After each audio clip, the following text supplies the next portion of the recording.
Market లో invest చేసి మీ డబ్బులు డబుల్ చేసుకోవాలనుకుంటున్నారా? సుందరరామిరెడ్డి గారి సెమినార్ కి అటెండ్ అవ్వండి. నమస్తే, welcome back to Suman TV. Present మనతో పాటు ఉన్నారు స్టాక్ మార్కెట్ అనలిస్ట్ సుందరరామిరెడ్డి గారు. నమస్తే సార్. నమస్తే. సార్, గోల్డ్ పైన ఇన్వెస్ట్మెంట్ చేసే వాళ్ళందరికీ ఒక షాకింగ్ న్యూస్ అని అనుకోవాలి. అంటే మ్యూచువల్ ఫండ్స్లో ఒక సంచలన నిర్ణయం రాబోతుంది అని చెప్పేసి అంటున్నారు. ఏంటి సార్ అసలు? అందులో సంచలనమే లేదండి. చిన్న చిన్న ఇన్వెస్టర్స్ ఎంచక్క పెట్టుకోవచ్చు. అండ్ ఇప్పుడు మోడీ గారు పిలిపించారు కదా, గోల్డ్ ఇన్వెస్ట్మెంట్ తగ్గించుకోండి అని పోస్ట్పోన్ చెప్పేసి. చేయమన్నారు. ఎందుకంటే ఇంతకుముందు 5% అలా ఉండే ఇంపోర్ట్ ట్యాక్స్ కత్త 15% తీసుకెళ్లారు, కాబట్టి రేట్ ఎక్కువ అవుతుంది. రెండోది ఫారిన్ రిజర్వ్ సేవ్ చేయమని చెప్పి సాక్షాత్తు ప్రధానమంత్రి పిలిపించినప్పుడు దానికి తగ్గట్టు పాలసీస్ అన్నీ కూడా షిఫ్ట్ అవ్వాల్సిందే. సో ఇప్పుడు గోల్డ్ ఏంటంటే వీళ్ళు కూడా ఇంపోర్ట్స్ తగ్గట్టు చేద్దామని చెప్పి తగ్గిస్తున్నారు. అందుకని బల్క్లో ఇన్వెస్ట్ చేసే వాళ్ళు రిస్ట్రిక్ట్ చేస్తున్నారు. బల్క్లో ఎంతమంది చేయగలుగుతారండి? 25 కోట్లు పెట్టేవాళ్ళు ఎవరుంటారు చెప్పండి ఒకేసారి? అందుకని నువ్వు మంత్లీ 10 lakh వరకు అలౌ చేస్తున్నారు. అంటే మీరు ఎవరైనా సరే పెట్టాలనుకుంటే 10 lakh వర్త్ పెట్టుకోవచ్చు. పర్ డే కూడా 50,000 వర్త్ ఒక ఈచ్ పాన్ కార్డ్ మీద ఇన్వెస్ట్ చేసుకుంటూ పోవచ్చు. అందుకని ఇండియాలో 3 ఎయిమ్సెస్ అంటే ఐసిఐసిఐ ప్రుడెన్షియల్ ఒకటి, అండ్ నిప్పాన్ ఇండియా వాళ్ళు, హెచ్డిఎఫ్సి మ్యూచువల్ ఫండ్, ముగ్గురు కూడా అండ్ రిస్ట్రిక్షన్ పెడుతున్నారు అనమాట. అందుకని ఎట్ ఎ టైం 25 కోట్లు పెట్టాలనుకున్న వాళ్ళు వద్దంటున్నారు. అండ్ మంత్లీ 10 lakhs వరకు అలౌ చేస్తున్నారు. అండ్ ఎవ్రీడే 50,000 దాటితే అలౌ చేయట్లేదు అంతే. కాబట్టి మీకు చిన్న వాళ్ళకి ఎస్ఐపిఎల్కి వచ్చిన రిస్ట్రిక్షన్స్ ఏమి లేవండి. అది ఇన్వెస్ట్మెంట్స్ కంటిన్యూ చేసుకోవచ్చు. ఇది మీడియా ఏంటంటే దాన్ని స్పెక్యులేషన్ చేయాలి కాబట్టి, హైలైట్ చేయాలి కాబట్టి వాళ్ళు బ్యాన్ చేస్తున్నారు అన్నారు. బ్యాన్ ఏం లేదు. పాత వాళ్ళందరూ అని చక్కగా ఇన్వెస్ట్మెంట్ చేసుకుంటూ పోవచ్చు. అందులో ఇప్పుడు ఇంకా మార్కెట్లో ఇంకా మోర్ డిస్కౌంట్ దొరుకుతుంది బయట గోల్డ్ ఈటీఎఫ్స్ ఇవన్నీ కూడా. కాబట్టి this is the best time to buy some more units. కాబట్టి రిస్ట్రిక్షన్స్ ఏం లేవు. అంటే హెచ్డిఎఫ్సి మాదిరిగానే ఐసిఐసిఐ ఇవన్నీ కూడా నిప్పాన్ వాళ్ళు కూడా ముగ్గురు ఆపేశారు. ఎందుకంటే అంటే సాక్షాత్తు ప్రధానమంత్రి నుంచే అది వచ్చినప్పుడే పాలసీ, మిగతా వాళ్ళు కూడా దాని తగ్గట్టు ట్యూన్ అవ్వాలి. రెండోది మనం కన్నా ప్రతి ఈటీఎఫ్కి అక్కడ ఇంపోర్ట్ చేసుకుంటా గోల్డ్ కావాలన్నమాట. ఇక్కడ బట్టన్ కాబట్టి అక్కడ ఇంపోర్ట్స్ అవుతుంటాయి. అందుకని వాటి మీద రిస్ట్రిక్షన్ పెట్టాలి. చిన్నోళ్ళు కాదు, పెద్ద మొత్తంలో పెట్టేవాళ్ళు అనమాట. అందుకని 25 crores అండ్ అబోవ్ పెట్టేవాళ్ళని మాత్రమే ఈ రిస్ట్రిక్షన్స్. పర్ మంత్ 10 lakh దాటి పెట్టే వాళ్ళకి ఈ రిస్ట్రిక్షన్స్. అండ్ పర్ డే 50,000 కన్నా ఎక్కువ ఎస్ఐపి పెట్టే వాళ్ళకి రిస్ట్రిక్షన్స్. అందరికి కాదు. కాబట్టి చిన్నోళ్ళు 99% అందరూ పాత ఇన్వెస్ట్మెంట్స్ కంటిన్యూ చేసుకొని పోవచ్చు. అంటే ఈ రెస్ట్రిక్షన్స్ వెనుక ఉన్నటువంటి రీజన్స్ చెప్పాను కదా, పాలసీ ప్రధానమంత్రి గారే స్వయంగా చెప్పారు, ఇంపోర్ట్స్ తగ్గించండి, దానికి ఆల్టర్నేటివ్ చూసుకోండి అని. ఇప్పుడు ఎవరైనా బై చేశారనుకోండి, ఇమీడియట్గా బై చేయాలి. రెండోది అకౌంటింగ్ సిస్టమ్. ఇంతకుముందు అబ్రాడ్లో గోల్డ్ ప్రైస్ మనం లెక్కేసేవాళ్ళం, ఇప్పుడు లోకల్ ప్రైస్ని మెజర్మెంట్గా తీసుకోవాలి. అంటే మనం ఏదైనా సరే ఈటీఎఫ్స్ కానీ ఇండెక్స్ ఫండ్స్ ఏది కొన్నా సరే గోల్డ్ సంబంధించి మీరు ఇక్కడ బైబట్ నొక్కుతున్నారంటే వాటి నుంచి ఇంపోర్ట్ చేసుకోవాలి వాళ్ళు.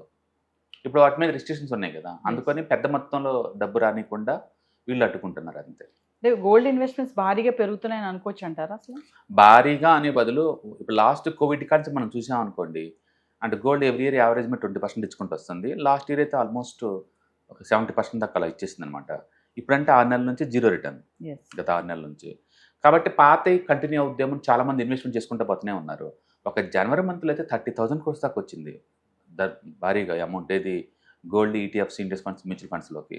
అందుకని జనాలకు ఎక్కువ మోజుంది కాబట్టి ట్రెండ్ కంటిన్యూ అయ్యే ఛాన్స్ ఉందని చెప్పేసి వీళ్ళు రిస్ట్రిక్ట్ చేస్తున్నారు. బట్ మామూలుగానే గోల్డ్ పెట్టడం తగ్గించారు. బట్ గుర్తుపెట్టిన లాంగ్ టర్మ్ పాయింట్ ఆఫ్లో ప్రతి అసెట్కి సైకికల్ నేచర్ ఉన్నట్టే అంటే గోల్డ్ కూడా కొన్ని రోజుల వరకు సైడ్ మార్కెట్లో ఉండే ఛాన్స్ ఎక్కువ ఉంటుంది. మరి గోల్డ్ ఈటీఎఫ్ పైన కూడా ఏమన్నా రూల్స్ ఉంటాయి సార్? అస్సలు లేవండి. సెకండరీ మార్కెట్లో మీ ఇష్టం ఎంత అని కొనుక్కోవచ్చు.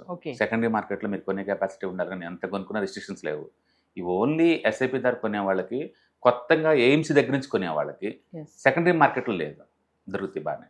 సో మా present gold and silver prices గురించి మాట్లాడుకుంటే మరి చాలా ఫాలింగ్ కనిపిస్తుంది. అంటే సడన్గా ఇట్లా తగ్గడం మళ్ళీ రైజ్ అయ్యే ఛాన్సెస్ ఉన్నాయా? అంటే సడన్గానే బదులు ప్రతి కమోడిటీ స్వింగ్ అంటే 10 to 15% పైకి, 10 to 15% కిందకి ఇది రావటం మామూలు విషయం అండి. ఇప్పుడు వరల్డ్ వైడ్గా అన్సర్టనిటీ నడుస్తుంది. అండ్ యుద్ధం ఆగలేదు. మళ్ళీ ఈరోజు ఫ్రెష్గా ఇరాన్, ఇజ్రాయెల్ మళ్ళీ బీయింగ్ చేసుకున్నారు. ఇది ఎంతకాలం ఉంటే మనకు తెలియట్లేదు యుద్ధాలు. అందుకని గ్లోబల్ అన్సర్టనిటీ చాలా ఎక్కువ అవుతుంది. అండ్ ఇండియా లాంటి ఇంపోర్ట్ కంట్రీకి పెయినింగ్ చాలా ఎక్కువ ఉంటుంది.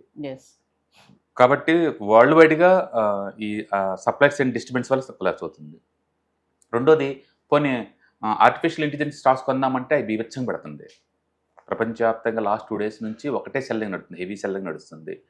అది ఎంతకాలం సెల్లింగ్ ఉంటుందో మనకే తెలియదు. ఊహించుకోండి, ఒక ఫ్రంట్ లైన్ ఇండెక్స్ జపాన్లో ఈరోజు 4% డౌన్ అయింది. అండ్ కొరియన్ మార్కెట్ ఈరోజు 9% డౌన్ అయింది.